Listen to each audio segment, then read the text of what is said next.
Olá, meus amigos, tudo bem com vocês? Vamos dar sequência aqui à nossa playlist sobre fase decisória.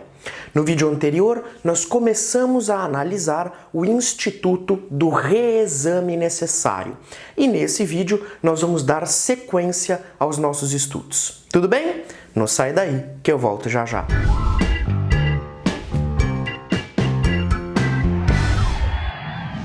Muito bem, então voltamos aqui para tratar mais um pouco a respeito do reexame necessário. Então vamos só recapitular qual é a ideia por detrás do reexame necessário. Ele é considerado pela doutrina como um sucedâneo recursal. Isso significa que o reexame necessário não é um recurso. Ok? Isso fica muito claro porque o recurso ele é um instituto que depende da vontade da parte. Em outras palavras, se a parte não escolher recorrer, ninguém pode obrigá-la. Tudo bem? Já o reexame necessário, ele é obrigatório. Tudo bem? Ele é obrigatório por força de lei. Então a lei manda que aquela decisão se submeta ao reexame. Ok? Então o reexame necessário não é recurso. Entretanto, ele é um sucedâneo recursal, ou seja, ele é um instituto que na prática produz efeitos muito semelhantes aos recursos. Tudo bem? Nós vimos que o reexame, portanto, ele consiste em uma reanálise da sentença. Qual sentença? Aquela sentença que condena a fazenda pública a pagar uma determinada quantia. Então, sempre que eu tenho uma sentença e essa sentença condena a fazenda pública ao pagamento de algum valor, pode ser a fazenda pública federal, estadual ou municipal, quando a sentença condena a fazenda pública ao pagamento de alguma quantia, essa sentença do magistrado de primeiro grau, ela precisa passar por uma reanálise, ela precisa passar por um reexame por parte do respectivo tribunal. Então, se nós estamos pensando aqui na justiça estadual, quando o juiz de direito, juiz de primeiro grau, profere uma sentença condenando a fazenda pública a pagar uma quantia, o Tribunal de Justiça, é o órgão que procederá ao reexame necessário daquela sentença. Ou seja, a sentença precisará ser confirmada pelo tribunal. Ok? Então, essa é a ideia de reexame necessário. Nós vimos a previsão do reexame necessário no Código de Processo Civil, tá certo? Isso está tudo no vídeo anterior. E agora eu vou começar a tratar rapidamente sobre o reexame necessário em outras leis. Tudo bem? Vou chamar a nossa tela para a gente começar a trabalhar. Muito bem, meus caros. Então, continuando o estudo do reexame necessário. Muito bem. No vídeo anterior, além de nós estudarmos o seu conceito, qual é a natureza jurídica do reexame necessário, nós vimos as previsões do Código de Processo Civil quanto a ele. Agora, trago para vocês algumas leis esparsas que tratam sobre o reexame necessário também. A primeira delas é a famosa Lei 12.016 de 2009, famosa Lei do Mandado de Segurança, ok?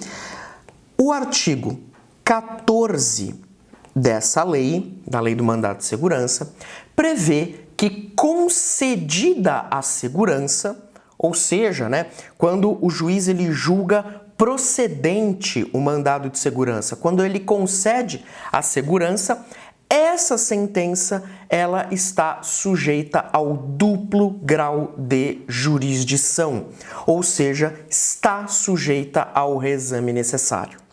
Então, de acordo com o artigo 14 da Lei do Mandado de Segurança, toda vez que a segurança for concedida pelo juiz, a sentença precisará passar pelo reexame necessário. Ok? Muito bom. Ademais, nós ainda temos a Lei 4.717 de 65, a famosa Lei da Ação Popular. Então, essa primeira lei aqui é a lei do MS, é a lei do mandado de segurança, e essa segunda lei é a lei da ação popular. Tudo bem? O artigo 19 da lei da ação popular prevê que se a sentença na ação popular reconhecer a carência da ação ou julgar a ação improcedente, então essa sentença estará sujeita ao reexame necessário. Então, repetindo, o artigo 19 da Lei da Ação Popular prevê duas hipóteses. Se a sentença reconhecer a carência da ação, ou seja, o juiz da ação popular verificou que está faltando uma das condições da ação. Portanto, haverá carência da ação.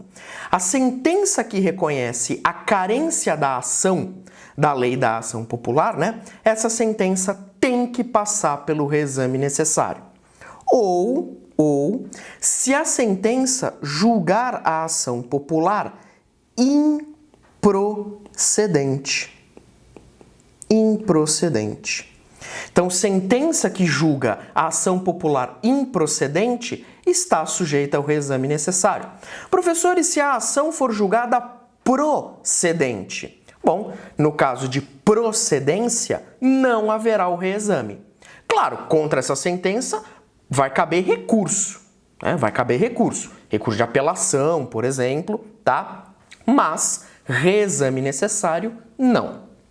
Tudo bem? Se vocês pararem para pensar, o reexame necessário, ele é um instituto que busca proteger o patrimônio público, Porque veja, qual é a regra geral do reexame necessário? Sentenças que condenam a fazenda pública ao pagamento de uma quantia precisam ser confirmadas, precisam ser revistas pelo tribunal. Pois muito bem, isso é uma segurança a mais, Porque se a fazenda pública ela vai pagar uma quantia, então a fazenda pública vai retirar esse dinheiro dos cofres públicos. Então, para ter uma segurança maior com o dinheiro público, é que vem o instituto do reexame necessário. A ação popular, muitas vezes, a ação popular é manejada para se proteger o patrimônio público. Ok? Muitas vezes você entra com uma ação popular para proteger o patrimônio público, certo?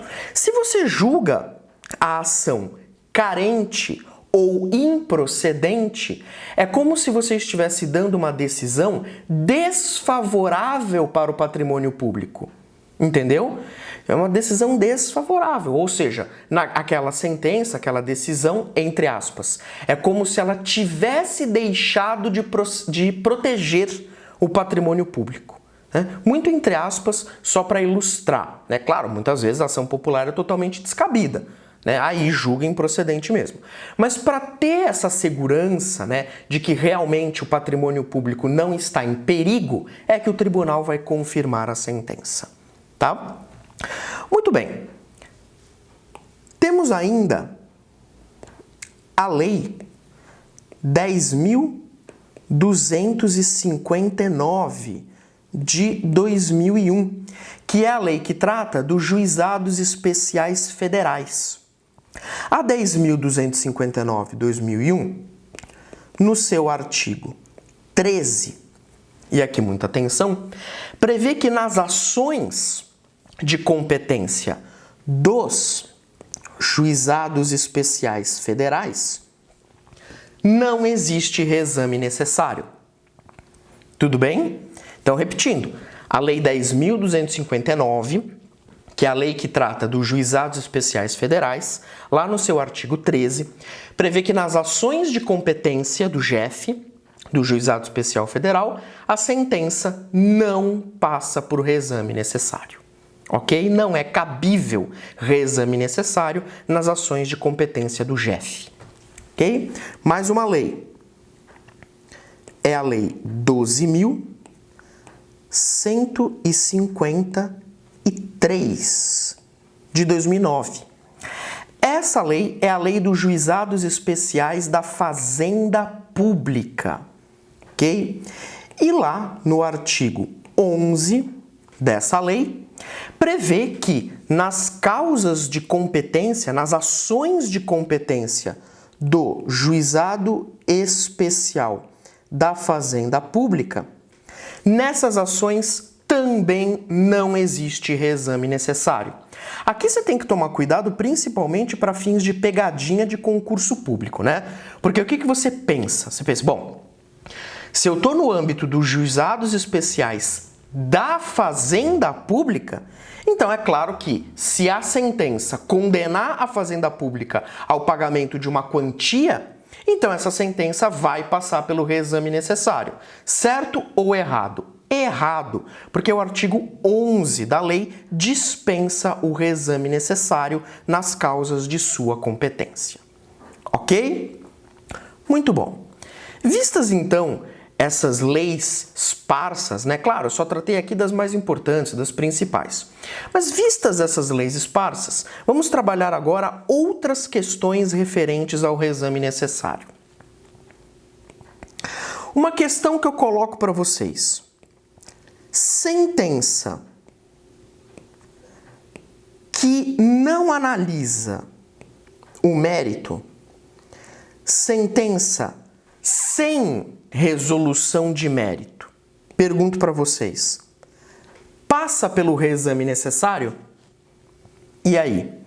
Você pode ter uma sentença sem resolução de mérito, mas, mesmo sem resolução de mérito, essa sentença pode ser contrária aos interesses da Fazenda Pública, não pode? Claro que pode. Ah, mas a sentença não analisou o mérito. Tudo bem, mas dependendo do caso, mesmo ela não tendo analisado o mérito, ela pode ser contrária aos interesses da Fazenda Pública. E aí, essa sentença passa por o reexame necessário? Resposta: não. Não há reexame necessário nas sentenças que não analisam o mérito, mesmo que contrárias aos interesses da Fazenda Pública. Tudo bem? Então isso é uma boa informação para você guardar para a tua prova, para o teu concurso, tá bom? Sentença sem resolução de mérito não passa por reexame necessário, ainda que contrária ao interesse da Fazenda Pública. Outra questão. Essa aqui um pouco mais apimentada. E a decisão parcial de mérito? Lembra que a gente já trabalhou aqui no canal com esse instituto? Lembra que eu falei para vocês que o Código de Processo Civil de 2015, ele inovou porque ele permite agora a cisão de julgamento do mérito, ou seja, a divisão do julgamento do mérito? Como assim, professor? Lembra, eu dei o exemplo. Imagina uma ação em que você faz 2 pedidos, né? Você pede dano material e dano moral, por exemplo. O juiz já está se sentindo apto a analisar um desses pedidos. Tudo bem? Então são 2 pedidos, um deles o juiz já se sente em condição de julgar. O outro, o juiz manda o processo continuar para produzir prova. E aí, lembra que o juiz vai proferir uma decisão interlocutória para julgar o outro pedido, que ele já pode decidir? É a famosa decisão interlocutória de mérito. Lembra disso? Se você não lembra, volta algumas playlists, dá uma olhada na nossa playlist sobre fase ordinatória do processo que você vai encontrar. A questão é a seguinte: essa decisão parcial de mérito, né? A decisão interlocutória que julga o mérito, ela passa por reexame necessário? E aqui há uma discussão, há uma grande divergência na doutrina. Tá? Você tem uma primeira corrente, então você tem uma primeira corrente, uma primeira posição, que diz que sim, Sim, a decisão parcial de mérito tem que passar pelo reexame necessário também, quando for o caso, né? Quando ela for aí contrária à fazenda pública, condenar a fazenda pública ao pagamento de uma quantia, enfim, a decisão parcial de mérito, se for o caso, passa sim pelo reexame necessário. Agora, veja, uma segunda corrente diz que não, tá? Uma segunda corrente diz que não. E essa segunda corrente, amparada aí por excelentes doutrinadores, diz o seguinte: olha, a decisão parcial de mérito, ela não precisa se submeter ao reexame necessário por conta da literalidade do artigo 496 do CPC. Veja, o 496 a gente estudou no vídeo anterior. Lá no 496 fala que as sentenças contrárias à fazenda pública passarão pelo reexame necessário. Sentença que condena a fazenda pública ao pagamento de quantia. Portanto, o 496 ele é expresso ao utilizar o termo sentença. Portanto, apenas as sentenças passariam pelo reexame necessário. Utiliza-se uma interpretação literal do 496. Ok? Aqui é bola dividida, você precisa saber aí de ambas as posições. Tá claro? Pergunto, professor, existe no reexame necessário preparo e contrarrazões? Veja, existe no reexame necessário a necessidade de se recolher preparo ou de se apresentar contrarrazões? Isso aqui é pergunta de prova. E você tem que falar um perfeito e sonoro não. Não existe preparo, não existe contrarrazão no âmbito do reexame necessário. Por uma razão muito simples. Reexame necessário não é recurso. Preparo é requisito de admissibilidade, é pressuposto de admissibilidade de recurso. Contrarrazão é para recurso.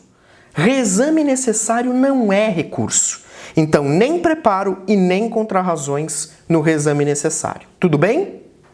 Maravilha. Outra questão. Professor, me diz uma coisa. Imagina que o juiz, ele proferiu decisão contrária à fazenda pública, tá? Então, o juiz condenou a fazenda pública a pagar uma determinada quantia. Bom, a parte não apelou, não teve apelação, tá? Ninguém recorreu. E aí eu te pergunto, o que o juiz tem que fazer? Veja, pelo 496, que a gente já estudou, o juiz, o próprio juiz, tem que remeter, então remessa dos autos ao tribunal. Então o juiz condenou a fazenda pública ao pagamento de uma determinada quantia, deu a sentença, ninguém recorreu. Mas veja, o reexame necessário não depende da vontade da parte. Reexame necessário é algo imposto pela lei. Então, o juiz de primeiro grau automaticamente tem que remeter os autos para o tribunal reanalisar o caso. Aí vem a pergunta, professor, e se o juiz de primeiro grau não remete os autos ao tribunal? Aí nós vamos ter a chamada avocação. Avocação, que é um termo utilizado principalmente lá no direito administrativo. Então, se o juiz, ele de ofício, não manda o processo para o tribunal, o próprio presidente do tribunal avoca os autos do processo para si. Ou seja, o próprio presidente do tribunal, entre aspas, puxa o processo para o tribunal. mesmo que o juiz de primeiro grau ele tenha comido bola, né? Porque o reexame necessário ele é obrigatório. Então, se o juiz de primeiro grau ele não mandou o processo para o tribunal, ele comeu bola. O que o presidente do tribunal faz? Ele próprio avoca o processo para o tribunal. Avocar significa chamar para si, né? Então, o presidente do tribunal chama o processo para o tribunal analisar. Ok? Maravilha. Professor, cabe recurso adesivo no âmbito do reexame necessário? Cabe recurso adesivo no âmbito do reexame necessário? E aí? De novo, sonoro e bonito, não! Não cabe recurso adesivo no reexame necessário. Por quê? Mesma justificativa, porque reexame necessário não é recurso. O recurso adesivo é, na verdade, uma técnica de interposição de recurso, né? A gente, se não me falha a memória, na nossa playlist sobre recursos, a gente trabalhou o recurso adesivo, se não me engano. Então, o recurso adesivo, ele não é uma espécie recursal, mas é uma forma de se interpor o recurso. E somente alguns recursos admitem o recurso adesivo. Por exemplo, o recurso de apelação. Apelação admite recurso adesivo. Só que reexame necessário não é recurso. Então, o que acontece? Você não pode manejar, você não pode utilizar um recurso adesivo no âmbito do reexame necessário. Tudo bem? Maravilha. Professor, vem agora uma pergunta. E o princípio da reformatio impejus? E o princípio da reformatio impejus? O princípio da vedação a reformatio impejus, né? E aí, professor, esse princípio, né? O recurso ele não pode piorar a situação do recorrente, né? O recurso ele não pode piorar, né? Quem está recorrendo está tentando melhorar a situação dele, né? Então, eu não posso ter aí uma reforma para pior. Aplica-se a reformatio impejus no reexame necessário? E aí? Aqui muita gente cai do cavalo. Por quê? Porque a reformatio impejus é princípio típico do sistema recursal. Ok? Então, a gente estuda o princípio da reformatio impejus no âmbito do recurso. Ok? É um princípio, na verdade, implícito, o da reformatio impejus. É um princípio implícito que decorre da boa-fé. E aí muita gente pensa, bom, não cabe recurso adesivo, não cabe preparo nem contrarrazões, então reformatio impejus também não cabe. E aí? Cabe. A resposta é sim. No âmbito do reexame necessário, é proibido o tribunal agravar a condenação imposta à fazenda pública.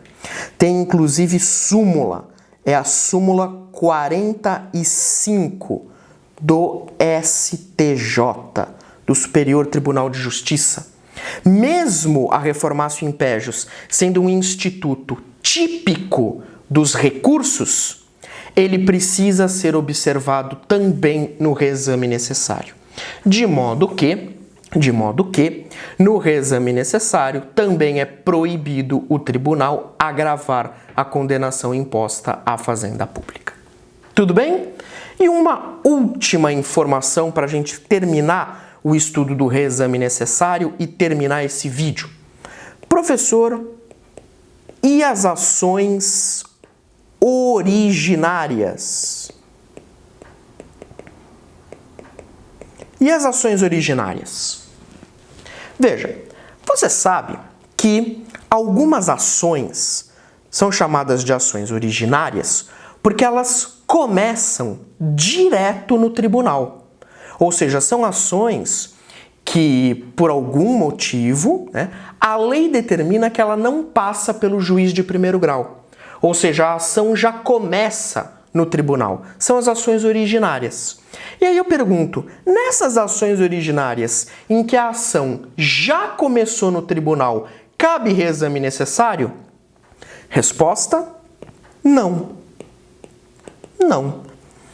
Como a ação já começou no tribunal, aqui nesse caso, então não cabe reexame necessário. Guarde isso. Reexame necessário é exclusivo para ações que tramitam no primeiro grau de jurisdição. Não existe reexame necessário no âmbito das ações originárias. Com isso, meus amigos, terminamos o estudo do reexame necessário. Falamos aí os principais pontos, abordamos os principais aspectos e eu espero que a matéria tenha ficado suficientemente clara para você. Mas caso haja alguma dúvida, manda para mim nas minhas redes sociais, Facebook, Instagram, que eu vou ter o maior prazer em te responder. Tá bom? Forte abraço e nos vemos no próximo vídeo.